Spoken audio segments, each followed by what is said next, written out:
Okay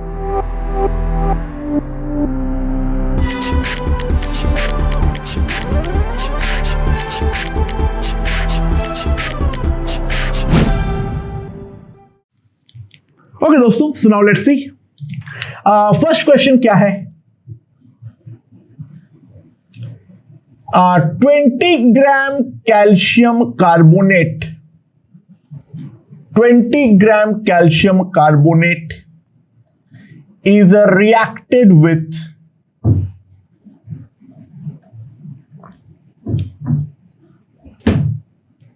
20 gram HCl. Calculate mass of CO2 produced. कितने ग्राम CO2 produce होगा उसके बारे में बताओ। अच्छा, रिएक्शन क्या हो रहा है? रिएक्शन में लिख देता हूं, CaCO3 plus 2 times HCl gives CaCl2 plus CO2 plus water. That is the reaction. ये हमें दिया हुआ है। अच्छा, बाय द वे CaCO3 का मॉलिक्यूलर वेट कितना है? देखो, मॉलिक्यूलर वेट जब मैं बोलता हूं तो वो अंडरस्टूड होता है ग्राम मॉलिक्यूलर वेट, ये है 100 और इसका जो मॉलिक्यूलर वेट है वो है 36.5। ठीक है। अच्छा, मैंने मोल्स ऑफ CaCO3 कितना है मेरे पास? 20/100 और मोल्स ऑफ HCl कितना होगा? 20/36.5। तो इसको मैंने 1 से डिवाइड किया, इसको मैंने 2 से डिवाइड किया, इसको मैंने 1 से डिवाइड किया, इसको मैंने 2 से डिवाइड किया। तो सिंपल सी बात है, यहां पर हमारे पास रेशियो जो आएगा ये आएगा 20/100 और यहां पर जो रेशियो आएगा वो आएगा 20/36.5 into 2. So that comes out to be 20/73. तो यहां से ये क्लियरली एविडेंट है, जो 20/73 इज ग्रेटर देन 20/100, तो CaCO3 is definitely limiting. Calcium carbonate जो होगा वो डेफिनेटली हमारा लिमिटिंग रिएजेंट होने वाला है। तो कैल्शियम कार्बोनेट अगर हमारा लिमिटिंग रिएजेंट है तो उसी के अकॉर्डिंग गेम चलेगा। नाउ यहां पर साफ साफ देखो, एक कैल्शियम कार्बोनेट एक CO2 देता है, therefore simply implies moles of CO2 will be equals two moles of, and that will B 0.2। तो सिंपल सी बात है, जो हमारा मास ऑफ कार्बन डाइऑक्साइड होगा that will B 44 into 0.2, that will B 8.8 ग्राम। जो हमारा कार्बन डाइऑक्साइड का मास आएगा that will be simply 8.8 gram. I hope ये वाला चीज हमें समझ में आ चुका है। ओके, तो एक सिंपल एग्जांपल और लेते हैं। क्या है? Carbon plus 2Cl2 gives us CCl4। ठीक है। Now 144 gram carbon is reacted with 71 gram of Cl2. Calculate mass of CCl4 produced. CCl4 का कितना मास जो है वो हमारा प्रोड्यूस होने वाला है। ओके, कार्बन का एटॉमिक वेट है 12, तो सिंपल सी बात है, मोल्स ऑफ कार्बन जो है वो कितना होगा, that will be equals to 144/12, और Cl2 का जो हमारा मॉलिक्यूलर वेट है वो है हमारा 71, तो मोल्स ऑफ Cl2 जो आएगा दैट इज इक्वल्स टू 1। अब एक कार्बन के साथ 2 Cl2 रिएक्ट करता है, एक कार्बन के साथ 2 Cl2 हमारा रिएक्ट करता है, तो ऑब्वियस सी बात है यहां पर जो हमारा रेशियो आएगा दैट इज 12/1, और यहां पर जो रेशियो आएगा दैट इज 1/2। साफ साफ ये रेशियो निकालने की भी जरूरत नहीं थी, ऑब्वियस सी बात है, हम खाली आंखों से भी देख सकते हैं। Cl2 is a limiting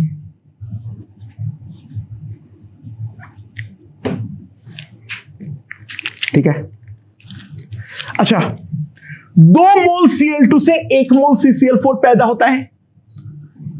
2 mole Cl2 हमें 1 मोल CCl4 देता है, बट हमारे पास तो 1 ही मोल Cl2 है, तो 1 मोल Cl2 हमें ½ मोल CCl4 देगा। तो इसका जो मॉलिक्यूलर वेट है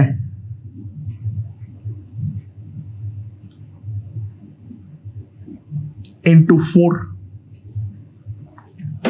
कितना आएगा 35, तो ये हमारे पास हो जाएगा 35 इंटू 5 140 142, तो ये हमारे पास हो जाएगा 156। ठीक है, सही निकाला हूं क्या, नहीं सॉरी 154, सॉरी ये है CCl4 का मॉलिक्यूलर वेट। सो 1 मोल का वजन कितना है 154 gram, therefore mass of CCl4 produced is equals to 154/2, that is equals to 77 gram.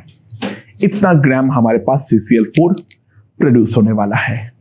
Okay दोस्तों, तो अगला क्वेश्चन देखते हैं क्या बोला है। ये वाले क्वेश्चन में क्या है, SO2 reacts with water. SO2 reacts with water and O2 in presence of a catalyst. In presence of a catalyst to give H2SO4। ठीक है, समझ में? रिएक्शन क्या होता है, रिएक्शन क्या होता है, 2SO2 plus O2 plus 2 times of water in presence of catalyst gives 2 times H2SO4। ठीक है, नाउ हमने स्टार्ट किए 5.6 मोल्स SO2, 4.8 मोल्स, सॉरी यहां पे 6 दिया, sorry 6 moles SO2, 4.8 moles O2 and a large excess of water, and a large excess of water। ठीक है, calculate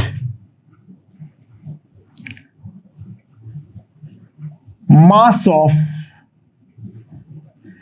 H2SO4 produced.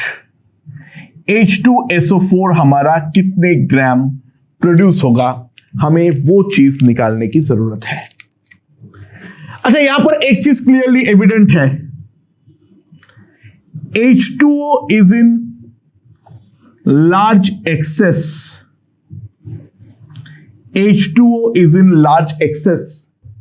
That simply implies it cannot be limiting. ये तो definitely हमारा limiting हो ही नहीं सकता है। ठीक है। अच्छा, SO2 मैंने 6 मोल लिया और यहां पर स्टोइकियोमेट्रिक कोएफिशिएंट 2 है, तो ratio of SO2 6/2 and ratio of O2 4.8/1। छोटा कौन है? 3 है, तो डेफिनेटली एक बात निश्चित है, therefore SO2 is limiting. SO2 जो होगा वो हमारा लिमिटिंग रिएजेंट होने वाला है, तो गेम जो है वो उसी के अकॉर्डिंग चलेगा। तो सिंपल सी बात है, 2 SO2 हमें 2 H2SO4 देता है, तो ऑब्वियस सी बात है 1 मोल SO2 हमें 1 मोल H2SO4 देने वाला है। बट हमारे पास SO2 कितना मोल है?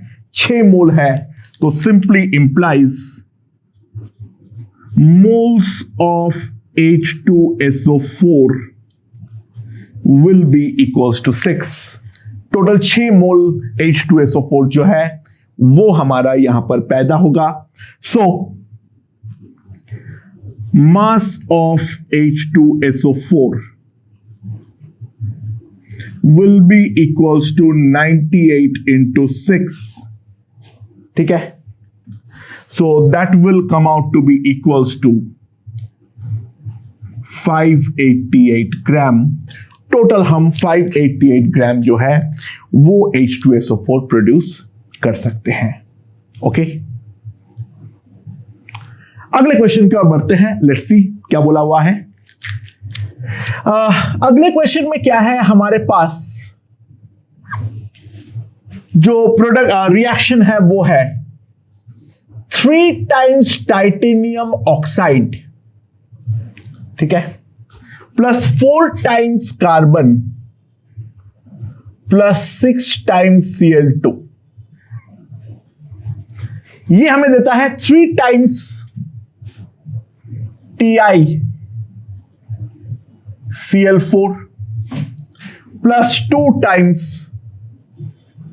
CO2 plus 2 times CO। 3 times TiCl4 plus 2 times CO2 plus 2 times CO, that is the reaction that is given. ठीक है, ये कोई एक जगह पर रिएक्शन होता है, समझ में आया। And atomic weight of titanium that is equals to 48। ठीक है, ये हमारा दे रखा है 48। In a vessel we have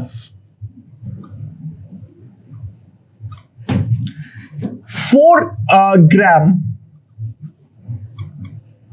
TiO2,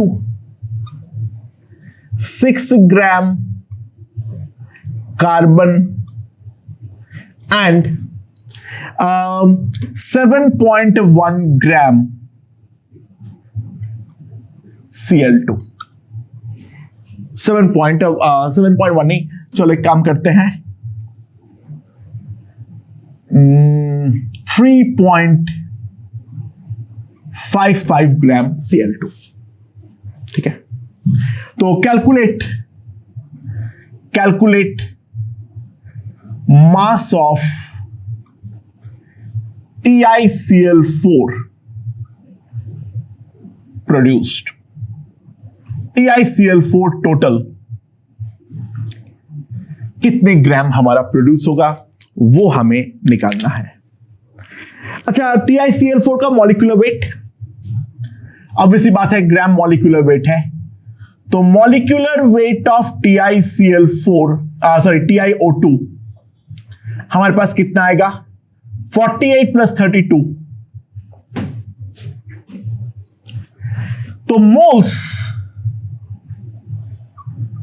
of TiO2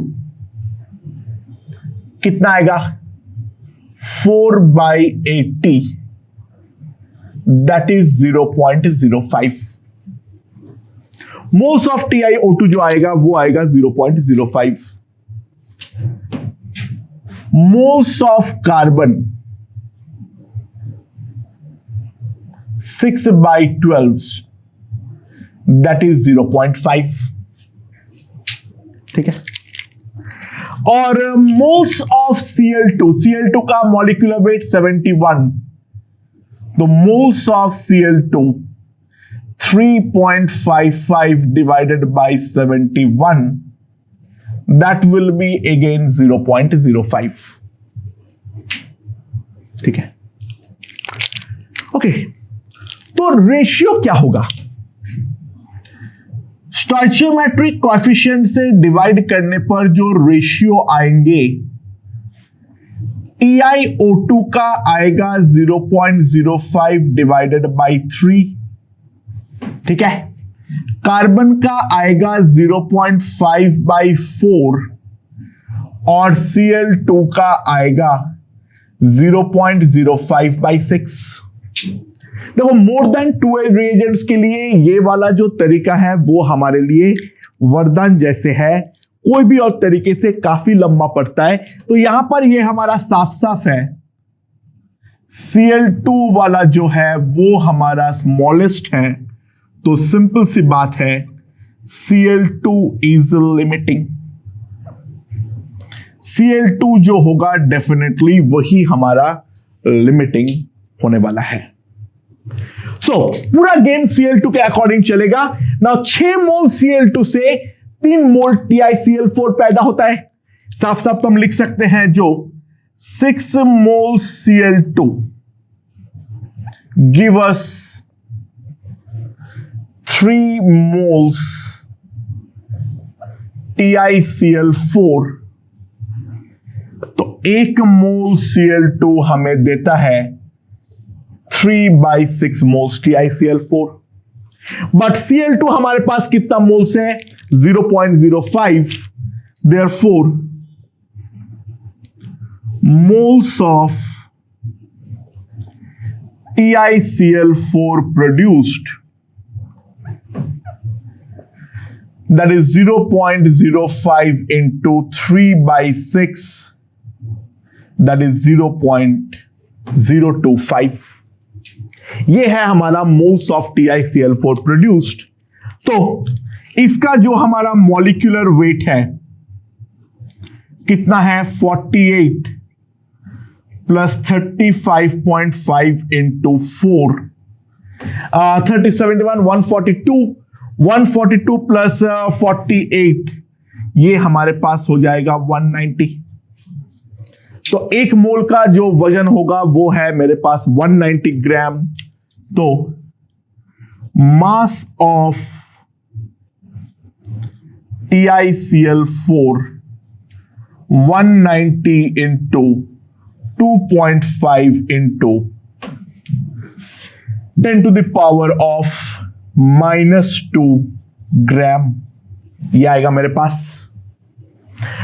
तो it is clearly evident 1.9 into 2.5 ग्राम, तो कितना आ जाएगा, इसको 2 मान लो तो यहां पे 5 हो जाएगा और ये हो जाएगा 0.25, so 5 minus 0.25, this will come out to be 4.75 ग्राम।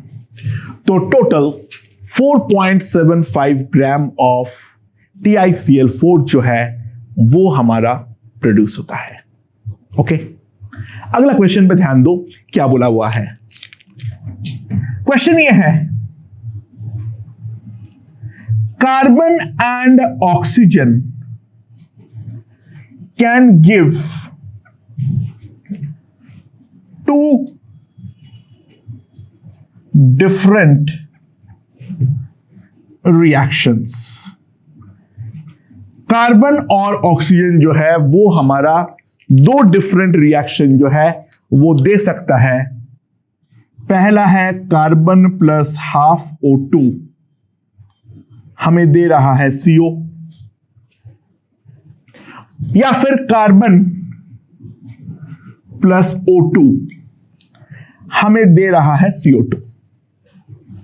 अगर ऑक्सीजन एक्सेस में होता है तो CO2 बनता है, अगर ऑक्सीजन लिमिटेड होता है तो हमारा कार्बन मोनोऑक्साइड बनता है.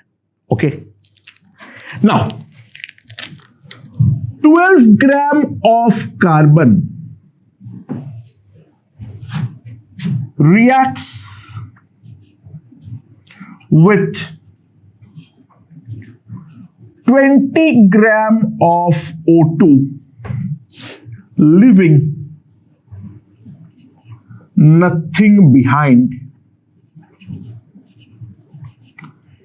यानी दोनों में से कोई भी लिमिटिंग नहीं है, दोनों कंप्लीटली रिएक्ट हो चुका है. तो 12 ग्राम कार्बन 20 ग्राम ऑक्सीजन के साथ एग्जैक्ट रिएक्ट करके गया है. Nothing is limiting. Calculate mass of CO and CO2 produced. Calculate the mass of CO and CO2 produced. किस तरीके से करेंगे, सबसे पहले ध्यान दो इस चीज में. अच्छा, by the way, moles of carbon हमारे पास कितना आएगा? That is equals to 12/12, that is equals to 1. हमारे पास 1 मोल कार्बन है और मोल्स ऑफ O2 जो आएगा, मोल्स ऑफ O2 जो आएगा दैट इज 20/32. ठीक है, so that will be equals to 5/8. अच्छा, बाय द वे 5/8 जो है, ध्यान देना, वो लाइक करता है हाफ और 1 के बीच में. यानी ध्यान देना, ऑब्वियस सी बात है, पूरा CO बनाने में जितना ऑक्सीजन चाहिए था वो तो केवल हाफ मोल ही चाहिए था, कार्बन को 1 मोल मानते हुए. उससे ज्यादा ऑक्सीजन तो हमारे पास है, लेकिन पूरा CO2 बनाने के लिए हमें 1 कार्बन में 1 ऑक्सीजन का चाहिए था मोल, बट वो डेफिनेटली हमारे पास नहीं है. तो सिंपल सी बात है, सम CO and some CO2 will be produced. हमारा कुछ CO बनेगा और कुछ जो है हमारा CO2 बनेगा. ठीक है, ये बात तो निश्चित यहां पर हो चुका है. तो जो हमारा कार्बन है 1 मोल, मान लो उसका X मोल used towards CO, यानी कार्बन का जो 1 मोल है उसका X मोल जो है वो हमारा CO बनने की तरफ जा रहा है. 1 - X मोल CO2 बनने की तरफ जा रहा है. उसका X मोल जो है वो CO बनने की तरफ जा रहा है और 1 - X मोल जो है वो हमारा CO2 बनने की तरफ जा रहा है. नाउ CO बनने के लिए 1 मोल कार्बन को चाहिए होता है हाफ मोल O2. तो moles of O2 required, moles of O2 required कितना होगा? X into half for CO, 1 minus x into 1 for CO2, x into half for CO and 1 minus x into 1 for CO2. तो x by 2 plus 1 minus x, that is the total required oxygen, वो तो हमारे पास already आ रखा है, that is equals to 5/8. तो हमारे पास क्या आ जाएगा, 1 minus x by 2 is equals to 5/8. तो x by 2 equals to 3/8. तो x जो है that is 3/4. x जो है वो है हमारा 3/4, यानी 3/4 मोल्स ऑफ कार्बन जो है वो हमारा CO बनाने में इस्तेमाल हो रहा है। और एक कार्बन से एक CO बनता है तो ऑब्वियस सी बात है मोल्स ऑफ CO जो होगा वो भी हमारा 3/4 होगा। तो उसका जो मास होने वाला है, CO का मॉलिक्यूलर वेट कितना है, ऑब्वियस सी बात है 28। तो मास ऑफ CO जो आएगा 3/4 into 28, that is equals to 21 ग्राम। ये हमारे पास आ जाएगा मास ऑफ CO। और ऑब्वियस सी बात है बाकी जो 1 माइनस एक्स है वो CO2 बनने में इस्तेमाल हो रहा है। तो जितना मोल कार्बन इस्तेमाल हो रहा है उतना ही मोल तो CO2 बनेगा। तो ऑब्वियस सी बात है मोल्स ऑफ CO2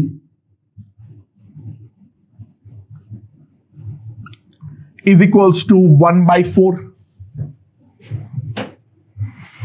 तो मास ऑफ CO2 जो होगा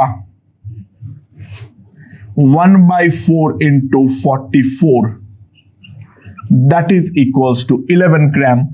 वैसे बाय द वे इसमें मोल्स निकालने की जरूरत नहीं थी, हम सिंपल कंजर्वेशन ऑफ मास भी अप्लाई कर सकते थे। डायरेक्टली अगर हम ध्यान दें 21 + 11 32 आ रहा है, जो आना भी चाहिए था। टोटल मास कंज्यूम हुआ है तो 20 ग्राम + 12 ग्राम, टोटल 32 ग्राम प्रोडक्ट हमारा बनना चाहिए था।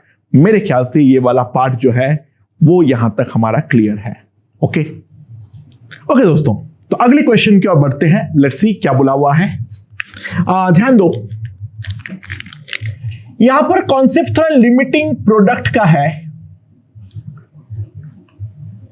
P4S3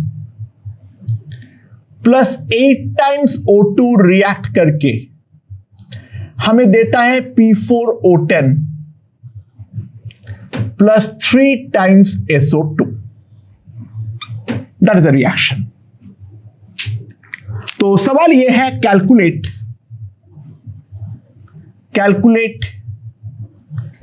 minimum mass of P4S3 required to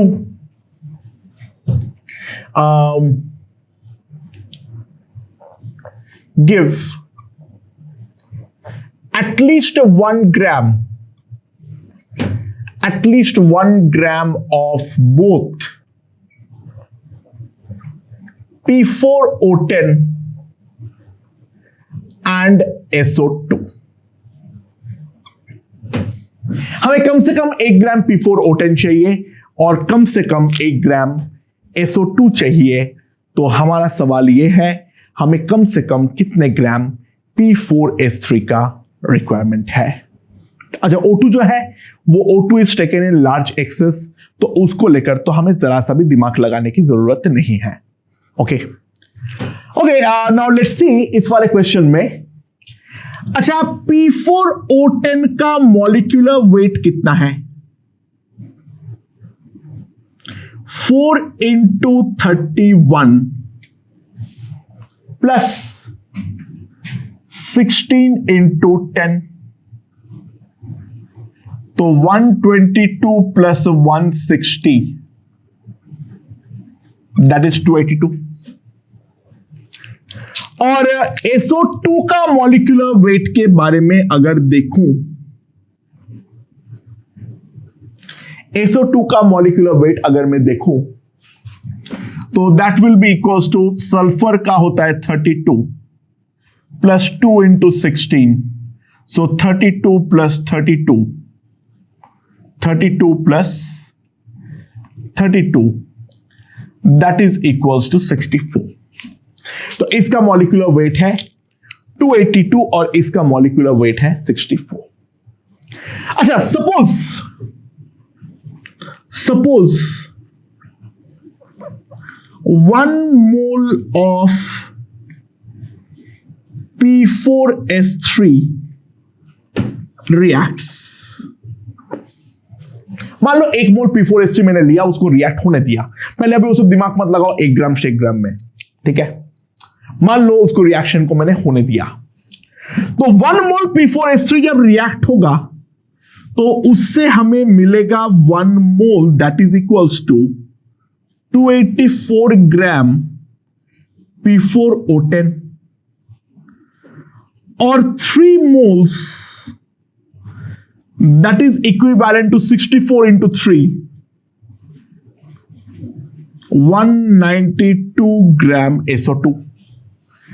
हमारे पास है 1 मोल P4O10 और साथ में है 3 मोल SO2, यानी 284 ग्राम P4O10 पैदा हो रहा है और 192 ग्राम SO2 पैदा हो रहा है। तो that simply implies from mass point of view, P4O10 is produced at a faster rate than SO2। P4O10 जो है वो SO2 से तो डेफिनेटली तेजी के रेट से पैदा हो रहा है या नहीं? ऑब्वियस सी बात है, जवाब है हाँ, जी हाँ, बिल्कुल, डेफिनेटली हमारा P4O10 जब 284 ग्राम पैदा हो रहा है, SO2 तो तब तक 192 ग्राम ही पैदा हो रहा है। तो क्या मैं इसके मतलब एक चीज बोल सकता हूं, 1 ग्राम SO2 is produced will confirm that 1 mole P4O10 is produced। यानी जब तक हमारा 1 मोल बोला 1 ग्राम, यानी इसका 192 ग्राम के टाइम में ये 284 हो रहा है, तो इसका 1 ग्राम के टाइम में तो 284 बाई 192 डेफिनेटली वो 1 से तो ज्यादा ही पैदा होगा। तो हमें केवल 1 ग्राम SO2 बनाने में ध्यान देने की जरूरत है। 1 ग्राम P4O10 तो उसके बहुत पहले ही बन जाएगा। तो मेन फंडा ये है, हमें ध्यान देना है 1 ग्राम SO2 को पैदा करने में। सो limiting product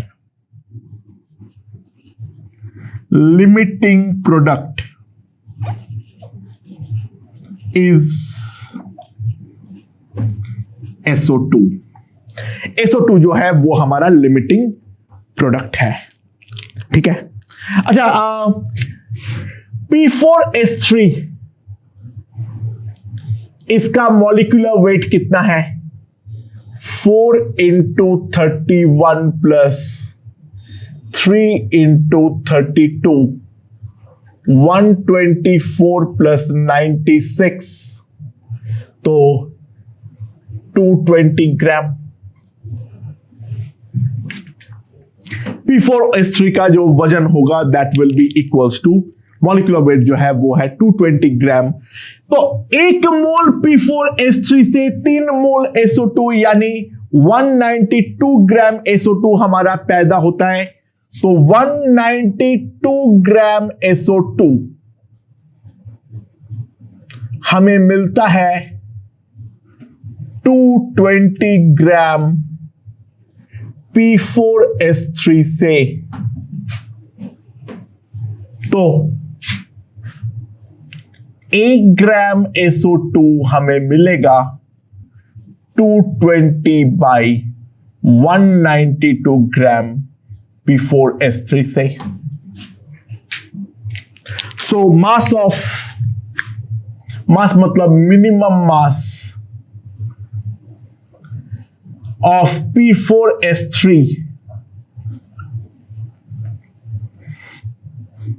to be taken is equals to 222 by 192। किससे डिवाइड करूं? पहले 2 से 110 by 96 यानी 55 by 48।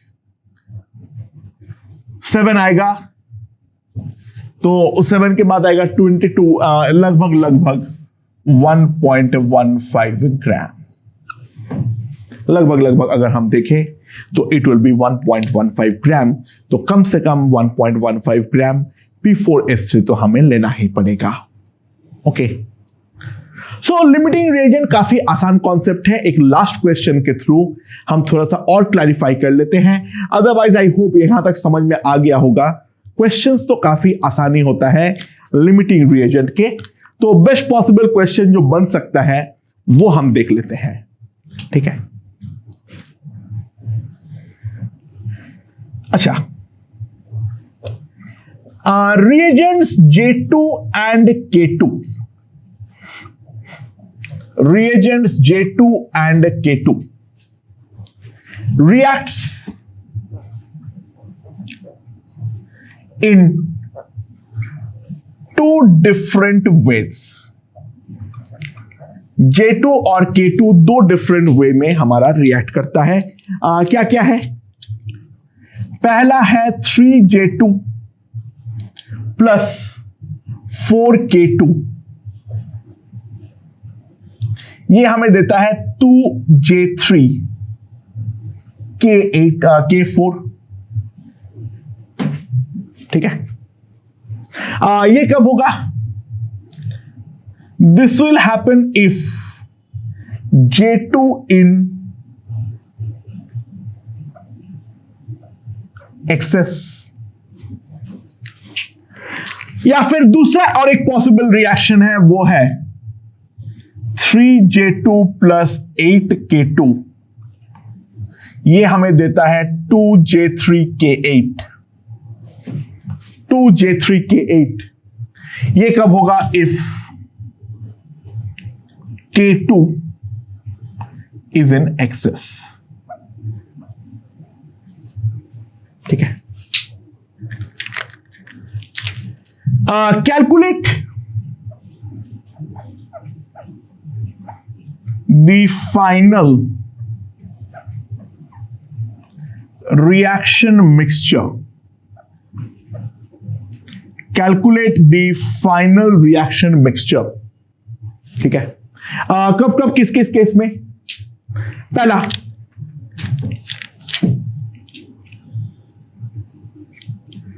Three mole J2 plus 2 मोल मैंने K2 लिया। ठीक है, दूसरा 6 मोल J2 प्लस 12 मोल K2 लिया। और तीसरा 12 मोल J2 प्लस 48 मोल मैंने K2 लिया। ओके, अच्छा बाय द वे एक चीज, मोल में ये बात इंपॉर्टेंट कभी रहता ही नहीं है जो रिएक्शन हमारा किस तरीके से हो रहा है। फाइनल प्रोडक्ट जो है वो हमारे लिए केवल और केवल इंपॉर्टेंट है। रिएक्शन का बीच का स्टेप में क्या हो रहा है, इट डजंट रियली मैटर। तो ये वाला रिएक्शन को मैं ऐसे भी सोच सकता हूं जो पहले तो केवल यही वाला रिएक्शन होता है 2J3K4, और फिर अगर K2 बच गया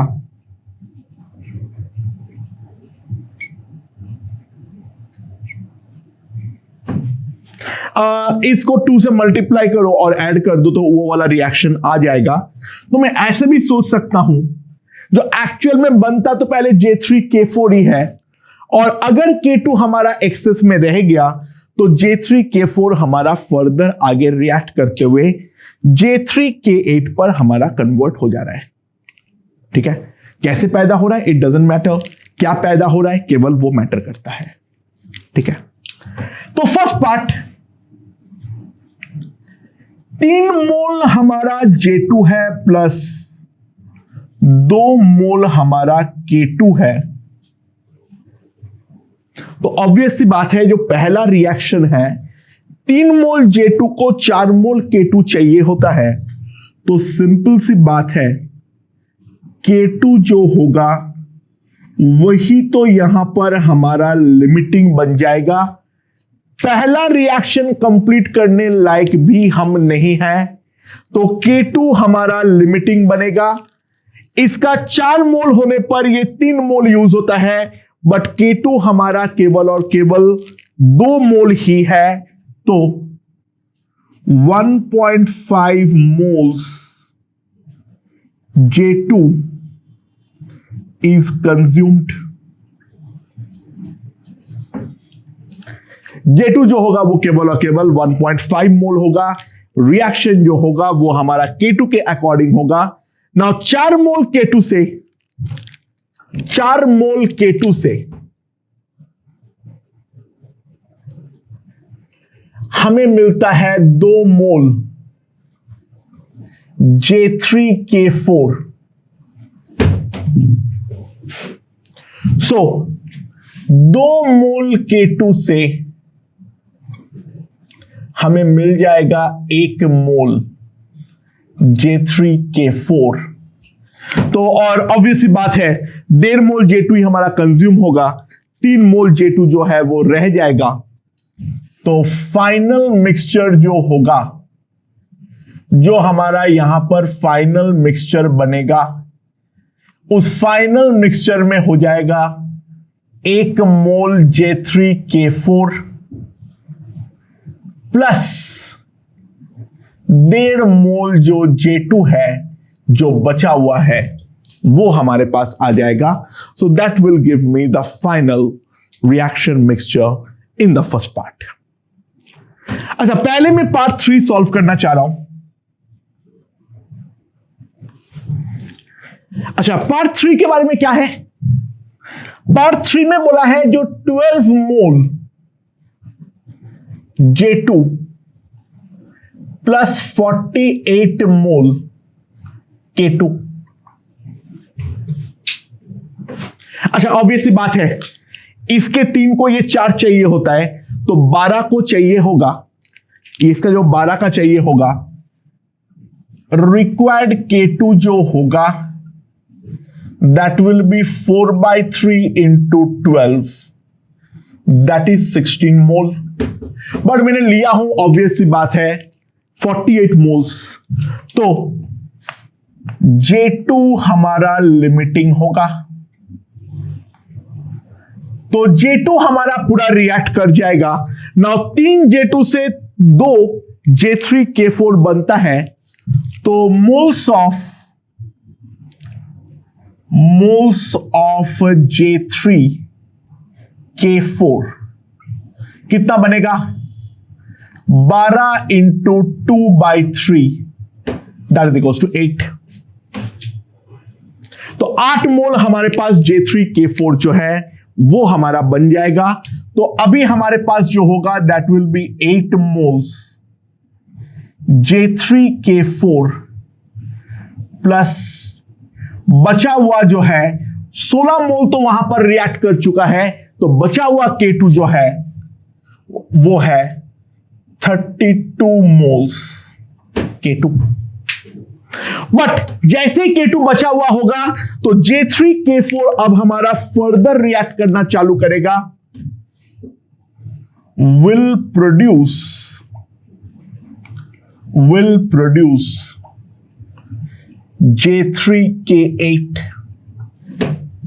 नाउ यहां पर ध्यान दो, एक J3K4 को 2 K2 चाहिए होता है, तो 8 मोल हमारे पास J3K4 है, तो यहां पर रिक्वायर्ड K2 जो होगा 2 into 8 that will B 16, but अभी हमारे पास जो है वो है 32 मोल्स K2, तो सिंपल सी बात है J3K4 अब यहां पर लिमिटिंग बनेगा, पूरा J3K4 हमारा J3K8 पर कन्वर्ट हो जाएगा, और उसके बाद भी 16 का रिक्वायरमेंट है, 32 है, 16 मोल K2 हमारा बच जाएगा।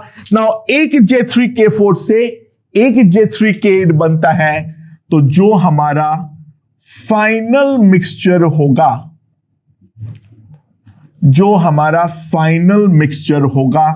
वो फाइनल मिक्सचर में आएगा 8 मोल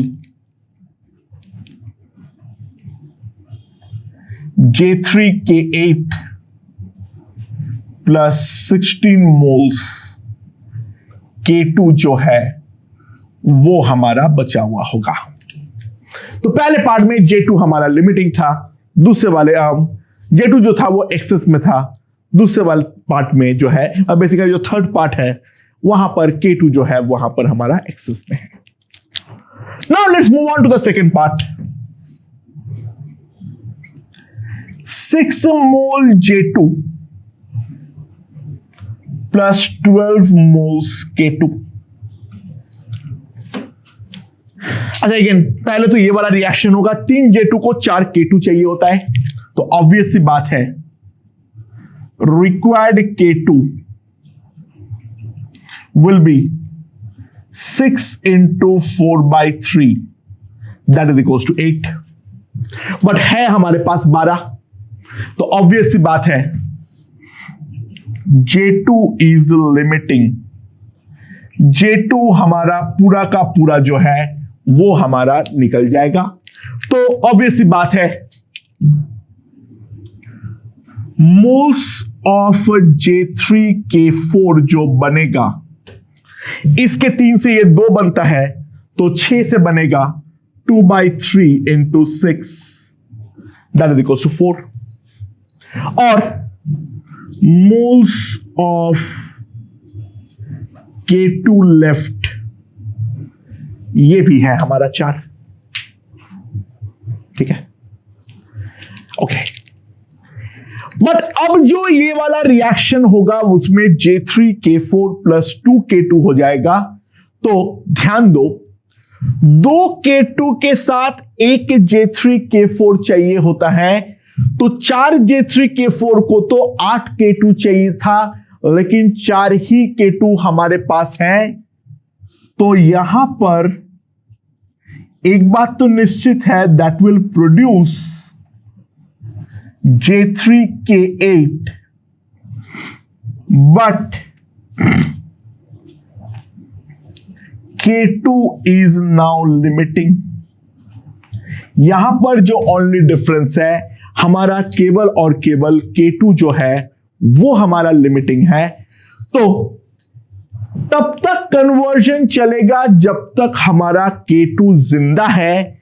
नाउ 2 K2 एक J3K4 को खाता है, तो 4 K2 2 J3K4 को खाएगा, तो 4 मोल K2 कंज्यूम्स 2 मोल्स J3K4, और जितना मोल J3K4 को कंज्यूम करेगा उतना ही मोल J3K8 जो है वो हमारा प्रोड्यूस होने वाला है, तो J3K8 प्रोड्यूस्ड ये होगा हमारा 2 मोल, और J3K4 जो बचा हुआ होगा वो भी हमारा होने वाला है 2 मोल। 4 में से 2 रिएक्ट किया गया है, कर दिया है, तो 2 मोल ही तो डेफिनेटली हमारा बचा हुआ है। So this will be the final mixture in this case. हमारे पास 2 मोल J3K8 और 2 मोल J3K4 जो है वो रहने वाला है in the form of final mixture. I hope this part is perfectly understood, and that's the end of limiting reagent. Okay.